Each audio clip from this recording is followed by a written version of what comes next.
Hi everyone! Forgive me because these lights are right next to me and they are on the, I'm looking right at it and can't think of it, peppers. They're on the peppers. But I am writing my tags because some of the broccoli went outside yesterday and they are looking great. You realize that you don't know how to spell when you're writing tags. I'm planting calabrese, green sprouting broccoli. The reason I love this is because calabrese green sprouting has dense heads and really flavorful side shoots that I just love to chop up and put in different dishes. Amazing, very flavorful. It's hardiness if you live in the north or colder climates. I love that. And it's going to do great out there right now. So get to going. I have a couple more that I'm going to be doing. I am trying this nifty little outdoor marker, which last year I can't even lie. I didn't write all of the varieties because I didn't keep track. But this year I am very confident in what I'm doing and trying to take a better approach, trying to be a more precise gardener because all of you are watching and my future grandchildren are watching and I want them to do it right the first time. But I do want you to experiment because that's the beauty of being a gardener. It's you're creating a space, and so you get to decide what's best for you, what works best for your climate, your soil, the vegetables and fruits that you're trying to grow. It's all up to you, and that's the beauty of gardening. I really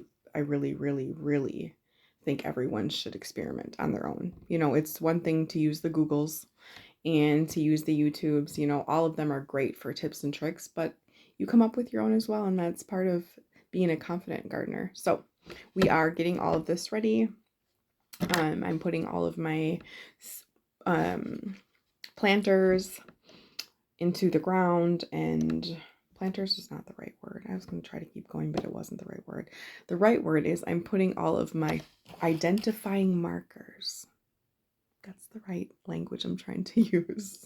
Into the ground. That's what we're doing. And so let's get going. We are outside now, friends. Okay. So I wanted to talk about these little variety pack of onion seeds. I probably should have read what varieties are on here. Oh, it tells you how to plant them. When the soil is loose, moist, and well drained. 6 full weeks.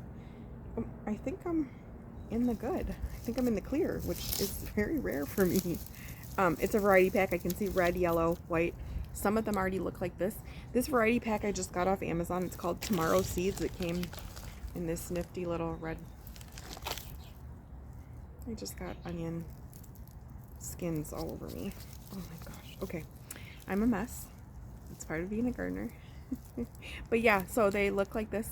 I did plant some a couple weeks back. They're still there. They look fine for now. I'm deciding where I want to plant these. So I want them to be companion planted into maybe my cabbage bed, maybe my kale bed. I don't know. I think I'm just going to plop them in anywhere. So they did also come with a little free gift, yay, of sunflowers. This is Peredovic sunflowers. Correct me if I'm wrong. I'm probably wrong, which is okay. So I'm going to plant them later, not yet, but these are it's called 3 colors mixed onion sets. I wish they would have wrote what onions. Oh, I can go on to this little QR code and see more information, which I probably will do. I have done this before. I did this last year, and I think I got a couple. Animals just be running around, and I'd be so nervous. So, anywho, back to the subject at hand. I did do this last year, and I think I did get a couple bulbs. They weren't really great, so I want to really intentionally do this better this year. So yeah, I'm going to show you the bed that's right next to me. It has cedar mulch and then this other mulch. It's a recycled wood, which I think that works great too. So let's check it out. here's the recycled wood, and then here is the cedar mulch, and them are my North Circle cabbage, looking mighty fine. Second day out, they still look great. These are my little broccolis. I have 4 of them in there right now. This is how close I planted them together last year, and they did fine. I'm gonna put the other ones out maybe in a couple days. We are due for some rain here in Minnesota, I think tonight and maybe tomorrow, and I always love the fresh rainwater hitting my plants. So yeah, this is what it's looking like, and I will continue to mulch throughout the season, but it's looking pretty great right now. I also wanted to show everybody, so I keep like a little container like this. I wanted to get a compost bin from this cute little garden store up the street. I haven't done it yet, but I keep a little bin on my counter, and I put eggshells, I put coffee grinds, I put all kinds of other stuff in there. And last year I didn't really cut these up, and so I could see them sometimes popping up out of my garden once I put it down, because it didn't all the way break down. But this year I'm going to try to be intentional and break up my peels a little bit more. I did cut up all my banana peels because I know how beneficial it is when they're cut down. But yeah, it's really helpful to keep it right close to your kitchen sink, and then you can just toss them in there when you go outside to tend to your garden, your animals, whatever you're tending to. Just come bring it into the compost. And if you don't have a compost, which is really easy to start a compost, we actually started our first one ever in a garbage bin, and we just moved it and did all the things. My husband drilled some holes in it, and it worked so good. The compost the next season was so rich and full of life. There was even garden worms in there just doing their business, leaving worm castings. It was amazing.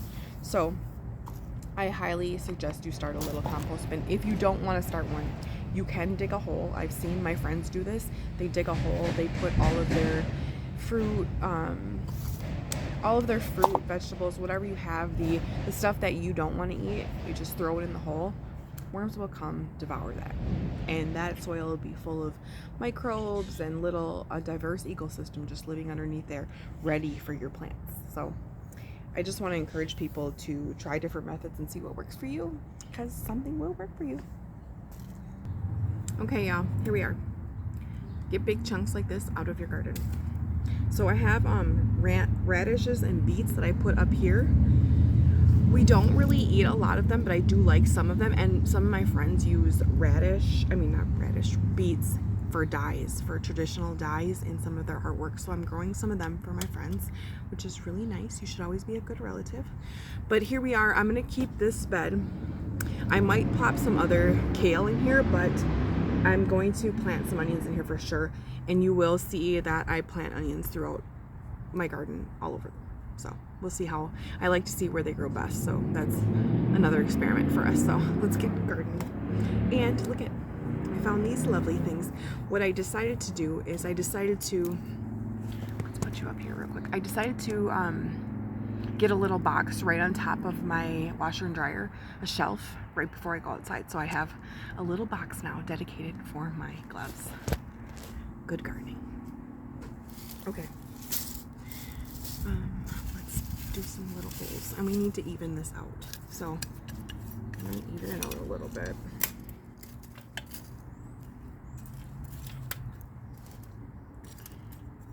You guys are going to see it first if any type of animal runs up behind me, because that sometimes happens in this garden. Oh my goodness, the animals are living their best lives over here.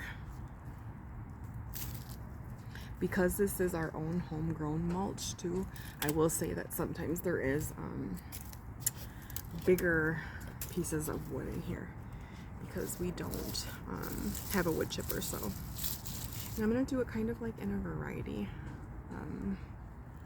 So I tend to space my onions out about my hand length, sometimes a hand and a half. This is my form of gardening math. And then I have to make space for what I planted up here too. So I'm not used to really using gloves. Sometimes I feel like they get in the way.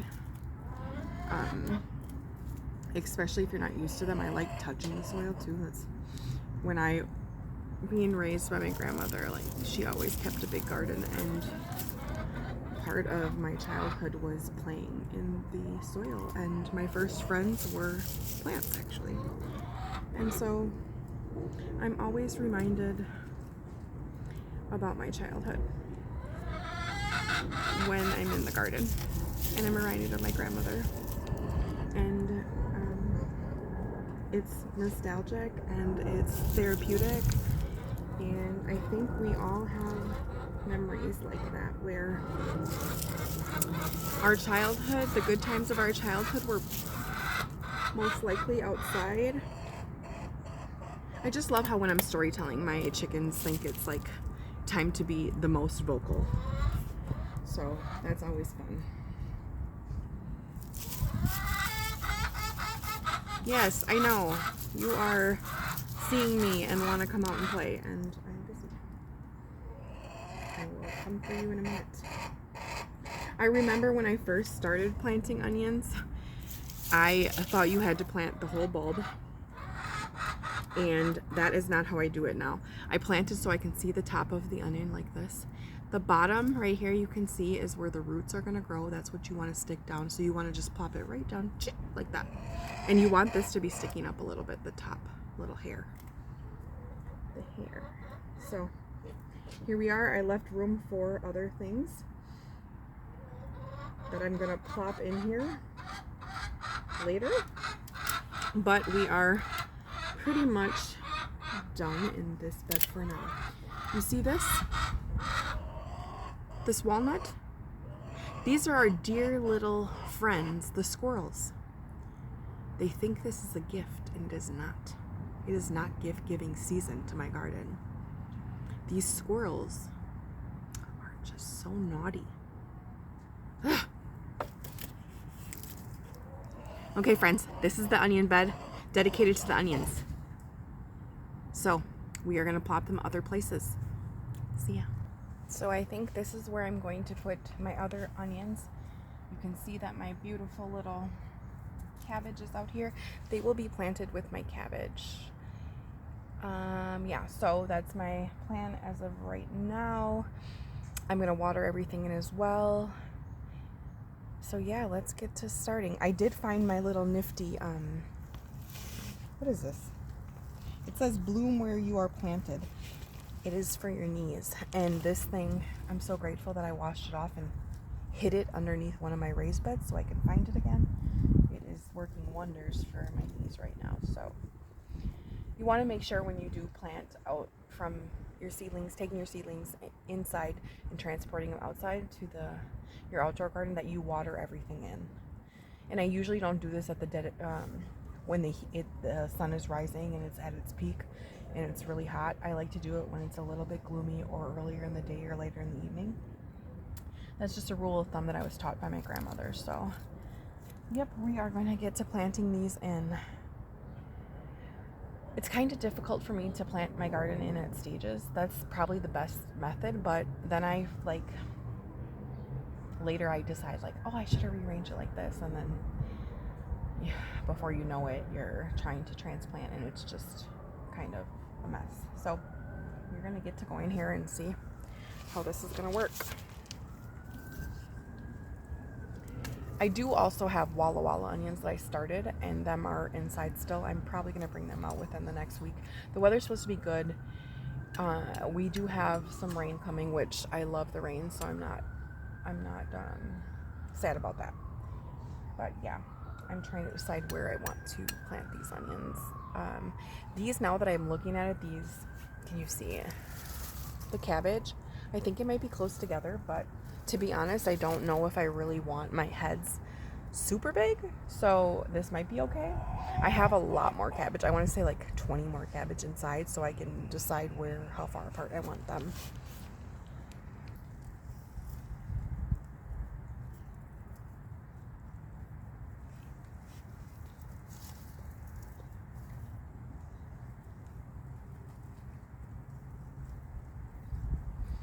And I need to remember to put my tags in.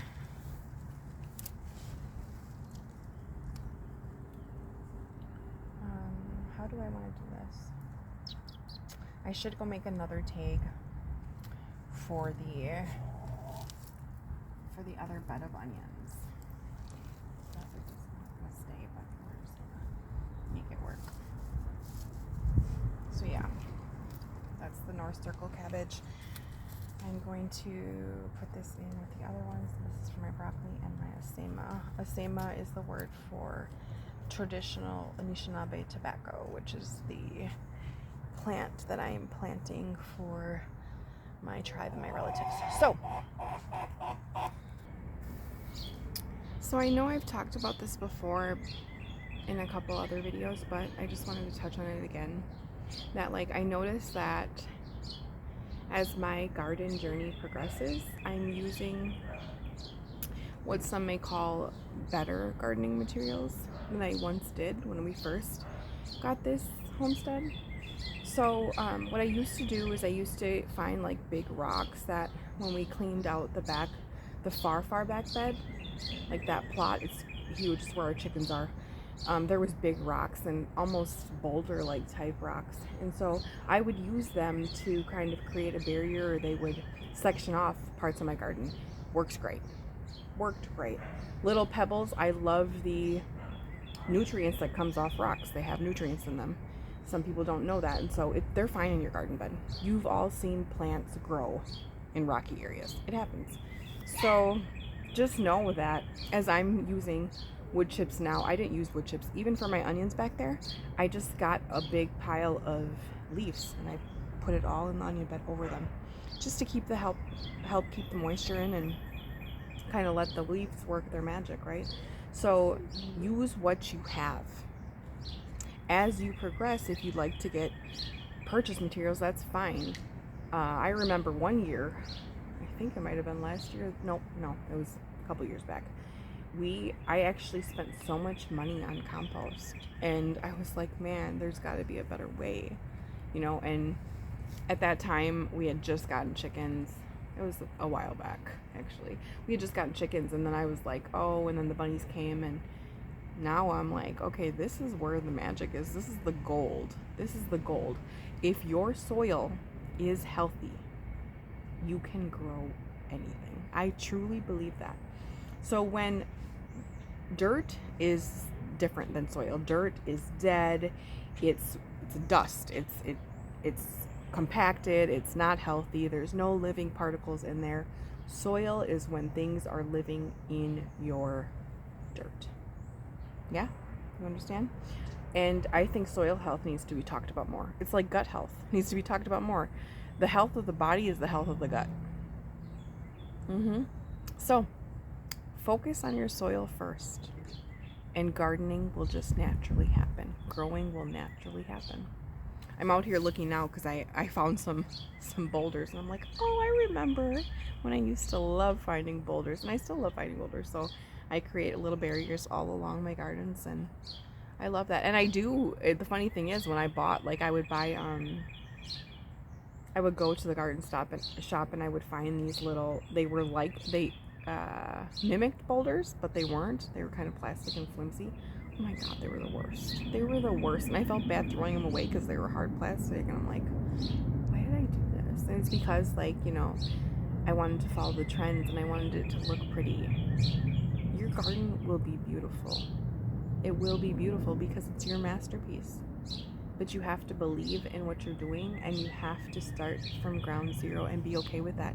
Show yourself some grace when gardening. Gardening is a practice that we're all learning together, and we can learn a lot from the ecosystems around us that rely on Mama Earth, Maka'unchi, Grandmother Earth. So that's my little tidbit. Okay, I gotta get back to doing this. The sun is shining. It feels great here in Minnesota. So yeah, we're zone A, 5A. I checked it out. Now, if you see in a further video where I was like, wait a minute, I double checked. My bad. I think I checked it out. See you, friends.